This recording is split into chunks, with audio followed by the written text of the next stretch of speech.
Hello there, it's Donna here from Riverside Beads, and today we're going to make this gorgeous Lilibet charm. So we've named her Lilibet after the Queen. It's a name that was fondly used by her dad for her as a pet name, I believe. So we thought it was a fitting tribute, and she makes this beautiful Queen charm as well. You're going to just need your standard plier set. So I've got all 4 of mine out.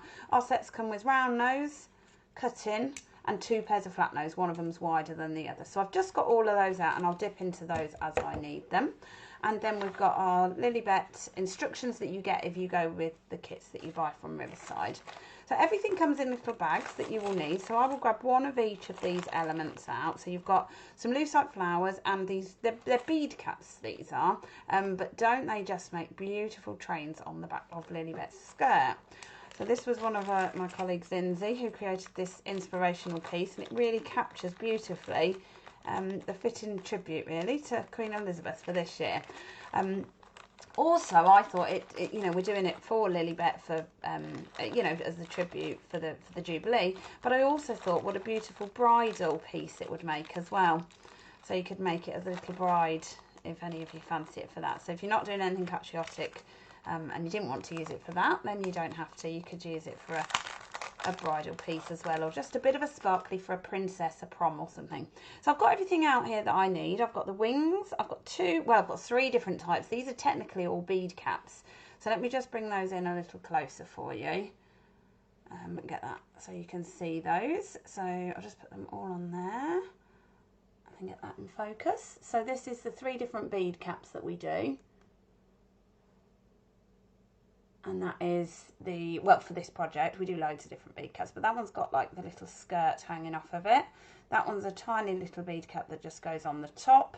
And then this one's got the diamante roundels there, which makes it look like a crown when it's in use, which is absolutely fabulous for this. So then we've got our lucite flower. We have our, you don't see this actually goes inside the skirt just to sort of make it sit properly. Then we've got it's actually a glass crystal for the head, it just matched perfectly. And then these are just beautiful. Let me see if I can get the detail on those for you. Look at those gorgeous tiny little diamantes inset into the wings there. So then it's got the pin to go through. It is actually a multi-strand, this one but I've never particularly used it as a multi-strand, but it has actually got 3 holes in. Yeah, so that's food for thought for another angel. Okay, so let's show you how Lilibet works. You use a head pin which has got a tiny little base on it, and you thread this on first. This is our acrylic sort of teardrop shaped bead. So you do just see a tiny bit of that under the skirt, but it's more, I just put that on there, you just see a tiny little bit sticking out of the bottom there. It's more functional just to hold it in place and just add a decorative part there. Then you go with this bead cap. Now this bead cap does have a hole that way, but you're going to go this way. So it's adding it as the skirt to make the train over the edge there. Then we continue just to add the bead cap over that, which will just cap that off beautifully for you. Wake this up to show you that. Oh, it's catching. Oh, sorry, that's fallen off. Let's just pop that back on and just tighten that up a little. So if you need to, just give it a little squeeze over there. Just trying to show you it and I tipped it off.